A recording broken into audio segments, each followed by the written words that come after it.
मोहतरम सामीन व नाज़रीन, चंद और मसाइल लेकर हम आपकी खिदमत में हाजिर हैं। और ये हमारी वीडियो खासकर उन लोगों के बारे में होने वाली है जो लोग ये कहते हैं कि फ़िरका परस्ती बंद करो, सारे के सारे एक हो जाओ, और सबके पीछे नमाज पढ़ लेते हैं। देवबंदी वहाबी किसे कहते हैं उनको पता नहीं, इनका क्या अकीदा है वगैरह। तो चलिए बिला ताख़ीर के शुरू करते हैं, और सबसे पहले बात कर लेते हैं कि जो लोग ये कहते हैं कि हम देवबंदी वहाबी सुन्नी वगैरह सबके पीछे नमाज पढ़ लेते हैं और सबको बराबर जानते हैं, यानी सबको मुसलमान जानते हैं, सबको काबिल इमामत जानते हैं और उसके पीछे नमाज पढ़ लेते हैं। तो चलिए ऐसे इंसान, ऐसे शख्स के बारे में शरीयत का क्या हुक्म है, बात कर लेते हैं।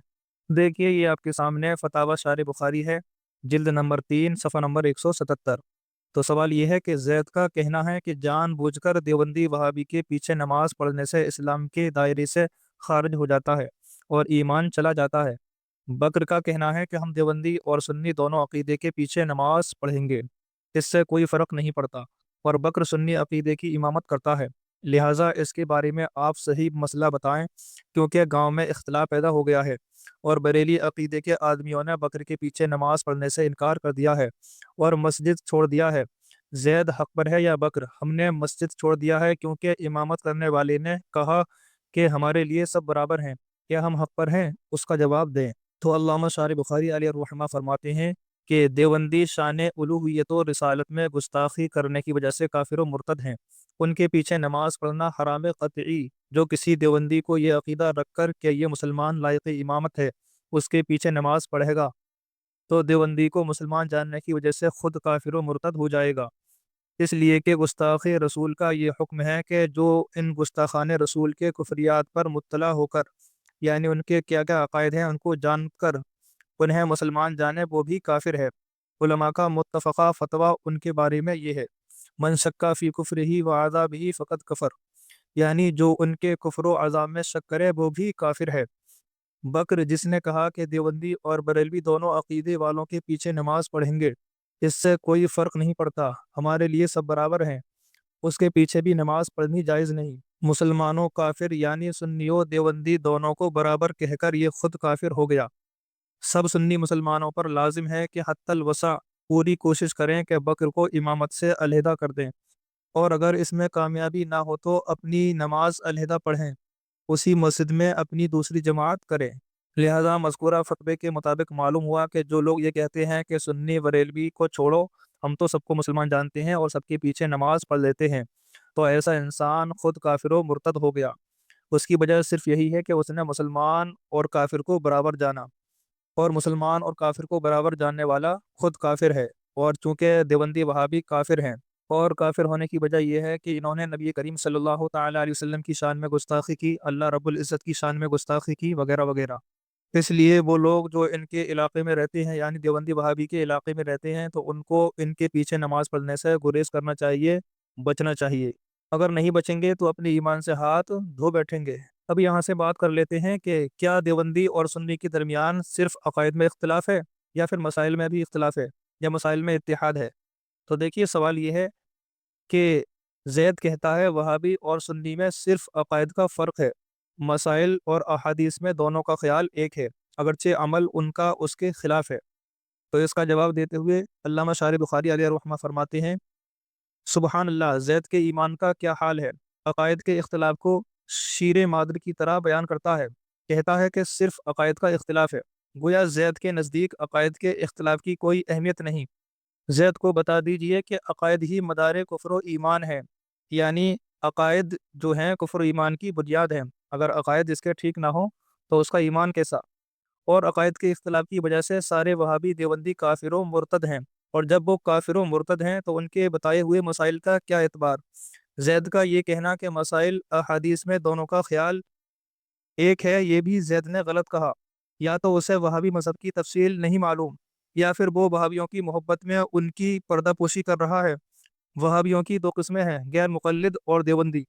गैर मुक़ल्लिदीन और अहले सुन्नत के माबैन हज़ारों मसाइल में शदीद इख्तिलाफ़ात हैं। वो वहाबियत का मुताला करे, फिर गैर मुक़ल्लिदीन की किताबों का, तो उसे मालूम होगा तफसील के लिए दफ्तर दरकार हैं।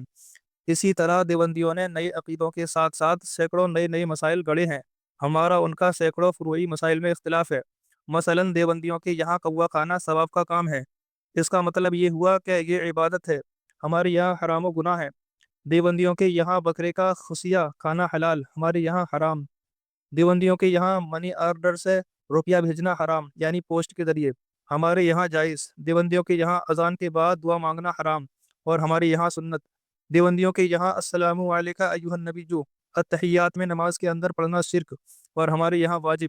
دیوبندیوں کے یہاں جماعت ثانیہ حرام و گناہ، ہمارے یہاں بہتر، یعنی دوسری جماعت کرنا اور افضل۔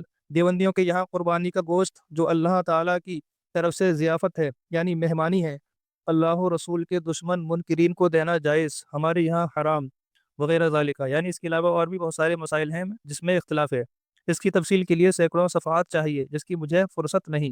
حاصل جواب یہ ہے کہ دیوبندی وہابیوں سے جو سنیوں کا اختلاف ہے وہ عقائد میں تو ہے ہی، لیکن ساتھ میں مسائل میں بھی اختلاف پایا جاتا ہے، جیسا کہ ابھی آپ نے سنا۔ اب بات کر لیتے ہیں کہ جو یہ کہتا ہے کہ دیوبندی اور سنی میں کوئی فرق نہیں، تو سوال یہ ہے کہ زید پہلے سنی صحیح العقیدہ تھا، مگر کسی وہابی سے دوستی کیا اور ان کی کتابیں پڑھنا شروع کیا، اب کہتا ہے کہ دیوبندی اور سنیوں میں کوئی فرق نہیں۔ تو علامہ شارح بخاری علیہ الرحمہ فرماتے ہیں، زید جب یہ کہتا ہے کہ سنی اور وہابی میں کوئی فرق نہیں، وہ گمراہ بددین ہو گیا۔ دیوبندی حضور اقدس صلی اللہ تعالیٰ علیہ وسلم کی توہین کو اپنے ایمان کا جز سمجھتے ہیں، یعنی حصہ سمجھتے ہیں، اور سنی شاتمان رسول کو، یعنی نبی کریم صلی اللہ تعالیٰ علیہ وسلم کی شان میں گستاخی کرنے والے کو کافر و مرتد جانتے ہیں۔ یہ بہت بڑا بنیادی فرق ہے۔ آپ یقین مانیے کہ اس نے دیوبندی وہابیوں کی کل کتابیں نہیں پڑھی، ورنہ وہ ایسا نہیں کہتا، یا پھر عناد میں ایسا کہہ رہا ہے۔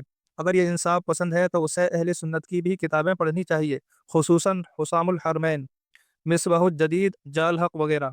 لہٰذا جن لوگوں کو نہیں لگتا کہ سنی وہابیوں میں کوئی فرق ہے، دونوں کو مسلمان جانتا ہے، تو اس کو اہل سنت والجماعت کی کتابیں پڑھنی چاہیے، خاص کر جال حق، تحقیقات، زلزلہ، زیر زبر اور حسام الحرمین وغیرہ، تاکہ اس کو معلوم ہو جائے کہ کیا فرق ہے۔ اب یہاں سے بات کر لیتے ہیں کہ دیوبندی بریلوی اختلافات کو فالتو بات کہنا کیسا ہے۔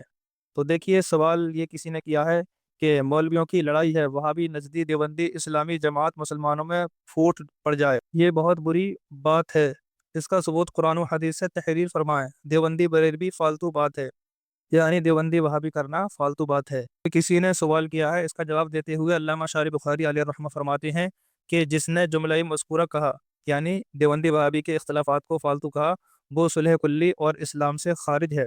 وہابی دیوبندی مودودی نے شان الوہیت و رسالت میں گستاخی کی، شان الوہیت و رسالت میں گستاخی کرنے والا باجماع مسلمین کافر ہے، اسے فالتو بات کہنا گستاخان رسول کی حمایت ہے، یعنی مدد ہے، اس لیے کفر ہے۔ لہٰذا جو لوگ کہتے ہیں کہ سنی، وہابی، دیوبندی وغیرہ سارے کے سارے ایک ہو جاؤ، فرقہ پرستی بند کرو، فرقہ پرستی نہ کرو، سب کو ایک کرنے کی بات کرتے ہیں، سب کے پیچھے نماز پڑھتے ہیں اور اختلافات کو فالتو بات کہتے ہیں، ان کو اس فتوے سے عبرت حاصل کرنا چاہیے اور اپنی آخرت اور ایمان کی فکر کرنا چاہیے۔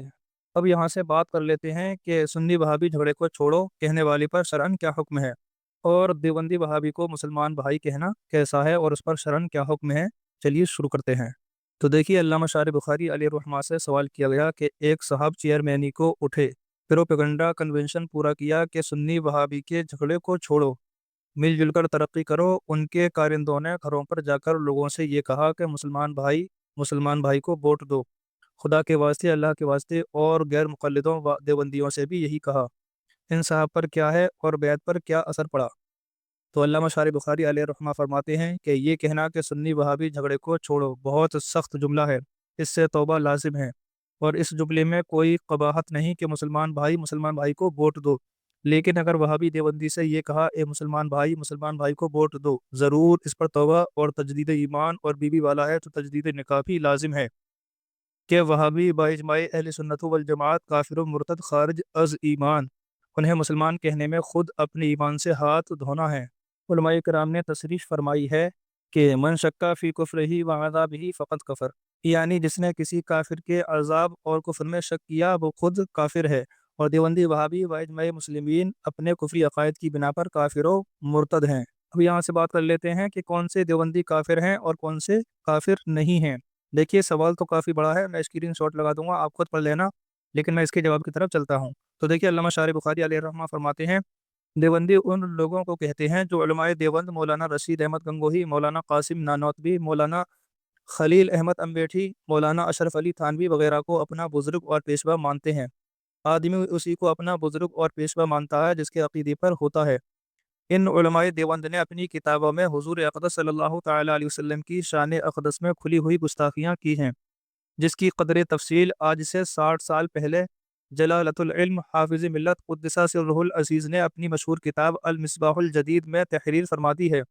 साइल इसका मुताला करे या फिर हमारी किताब मुनसिफाना जायज़ा पढ़े। इख्तिसार के पेश नज़र देवबंदी बुजुर्गों की सिर्फ एक इबारत तहरीर कर रहा हूँ। मौलाना अशरफ अली थानवी ने अपनी किताब हिफ्ज़ुल ईमान की सफ़ा नंबर 7 पर लिखा है, फिर ये कि आपकी ज़ात मुक़द्दसा पर इल्म गैब का हुक्म किया जाना अगर बकौल ज़ैद सही हो तो दरियाफ्त तलब अमर ये है कि इस गैब से मुराद बाज़ गैब है या कुल गैब। अगर बाज़ उलूम गैबिया मुराद हैं तो उसमें हुजूर की ही क्या तखसीस है। ऐसा इल्म गैब तो ज़ैद अमर बकर बल्कि हर सभी यानी बच्चा, मजनून यानी पागल, बल्कि जमी हैवानात व बहाइम के लिए भी हासिल है, यानी तमाम जानवरों को भी हासिल है। और ये हमारे नबी करीम सल्लल्लाहु ताला अलैहि वसल्लम की बात हो रही है, यानी हुजूर नबी करीम सल्लल्लाहु ताला अलैहि वसल्लम के इल्म गैब को जानवरों पागलों से तशबीह दी है। इस इबारत में इन बुजुर्ग ने यानी अशरफ अली देवबंदी ने हुजूर अक़दस सल्लल्लाहु ताला अलैहि वसल्लम के इल्म पाक को हर कसो नाकस, यहाँ तक कि हर बच्चों, पागलों और हद यह है कि जानवरों, चौपायों के इल्म से तशबीह दी या उनके बराबर बताया। दोनों सूरतों में हुजूर अक़दस सल्लल्लाहु ताला अलैहि वसल्लम की शदीद तौहीन है और उम्मत का इस बात पर इजमा है कि किसी नबी की तौहीन करने वाला काफिर है, ऐसा कि जो उस तौहीन पर मुत्तला होकर उसे काफिर ना जाने वो खुद काफिर। दुरर गुरर अल असबा वन नज़ायर दुर्र मुख्तार वगैरह में तसरी है मन शक्का फ़ी कुफ्र ही व आज़ाब ही फ़कत कफर, जैसा कि अभी इससे पहले सवाल में हमने जिक्र किया। अब जो देवबंदी अवाम या खवास अपने देवबंदी बुजुर्गों की इस किस्म की इबारतों से बाखबर हैं, यानी उनको मालूम है, वो बिलाशुबह काफिर व मुर्तद हैं, इसलिए कि इन कुफरी इबारतों से बाखबर होने के बावजूद फिर भी उनको अपने बुजुर्ग और पेशवा मानते हैं, तो इसका साफ मतलब ये है कि ये उनके हम अकीदा और गुस्ताखे रसूल हैं। रह गए वो देवबंदी अवाम जो देवबंदी बुजुर्गों की कुफरी इबारतों से बाखबर नहीं, यानी इनको पता तक नहीं, उनकी ज़ाहिरी हालत को देखकर या किसी वजह से उनको अपना बुजुर्ग और पेशवा मानते हैं, वो काफिर नहीं। और ज़्यादातर देवबंदी अवाम इसी किस्म के हैं। वो देवबंदी जो दूसरी किस्म के हैं, इनसे ब्याह शादी हराम व गुनाह, इनका ज़बीहा मुर्दार, इनका हुक्म वही है जो तमाम गैर मुस्लिमों का है।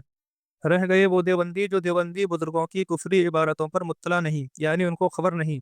सुन्नी देवबंदी इख्तलाफात को न्याज फातिहा तक महदूद जानते हैं, वो चूँकि काफिर नहीं, इसलिए उनके साथ निकाह सही है, अगरचे ये लोग भी गुमराह ज़रूर हैं, इसलिए ये हम अहले सुन्नत को बिदाती गुमराह कहते हैं। और जो किसी मुसलमान को बिला वजह शरई गुमराह बिदाती कहे वो खुद गुमराह है। हदीस शरीफ में है फ़क़द बाअ बिअहदिहिमा, जिसने किसी को काफिर या फासिक कहा वो हकीकत में काफिर या फासिक नहीं, तो कहने वाला खुद काफिर या फासिक है। और ऐसा गुमराह जिसकी बदमज़हबी हद कुफ्र तक ना पहुँची हुई हो, उससे निकाह सही, ख्वाह वो मर्द हो या औरत, मगर चूँकि बदमज़हब से मेल जोल दोस्ती याराना जायज़ नहीं, इसलिए ऐसे देवबंदियों से भी ब्याह शादी हरगिज़ हरगिज़ नहीं करना चाहिए, इसलिए कि शादी के बाद मेल जोल दोस्ती याराना लाजिम है। हदीस शरीफ में है बदमज़हबों के बारे में फरमाया गया इय्याकुम व इय्याहुम ला युदिल्लूनकुम व ला युफ्तिनूनकुम, यानी अपने को उनसे दूर रखो, उनको अपने से दूर रखो, कहीं वो तुम्हें फितने में न डाल दें, कहीं तुमको वो गुमराह ना कर दें। और दूसरी हदीस पाक में है फ़ला तुजालिसुहुम वला तुशारिबुहुम वला तुआकिलुहुम वला तुसल्लु मअहुम वला तुसल्लु अलैहिम, यानी न उनके पास उठो बैठो, न उनके साथ खाओ, न उनके साथ पियो, और न उनके साथ शादी ब्याह करो, न उनके साथ नमाज पढ़ो, न उनकी नमाज जनाजा पढ़ो। लिहाजा जो ऐसे देवबंदी वहाबी हैं कि जो अपनी बुजुर्गों की कुफरी इबारतों से मुत्तला नहीं है, उनको उसके बारे में खबर नहीं है, तो उनको उसके बारे में बताया जाए और उसके बाद अगर ना माने, उनको काफिर ना कहें, तो वो भी उन्हीं हकीकी देवबंदी वहाबियों के ज़ुमरे में आ जाएंगे, यानी वो भी काफिर मुर्तद हो जाएंगे। मैं ऐसे लोगों से खुसूसन जो ये कहते हैं कि देवबंदी वहाबी सुन्नी करना छोड़ो, सारे के सारे एक हो जाओ, या दोनों को बराबर जानते हैं या उनको देवबंदी वहाबियों को अच्छा समझते हैं, अच्छा जानते हैं, तो ऐसे लोगों के लिए वहाबी देवबंदियों की किताबें जो कुफरी इबारतों पर मुश्तमिल हैं पढ़ना चाहिए, और हमारी भी किताबें पढ़ना चाहिए, यानी अहले सुन्नत वल जमात की भी किताबें पढ़ना चाहिए, ताकि उनको अच्छी तरह मालूम हो जाए कि कौन हक पर है और दोनों के दरमियान फ़र्क क्या है, कौन गुस्ताखे रसूल है और कौन आशिक़े रसूल है। उम्मीद है कि बात समझ में आ गई होगी। लिहाजा इसी तरह के मसाइल के लिए हमारे चैनल को सब्सक्राइब कर लें, वीडियो को ज़्यादा से ज़्यादा शेयर कर दें। आज की वीडियो में सिर्फ इतना ही, फिर मिलते हैं अगली वीडियो में। अल्लाह हाफिज़।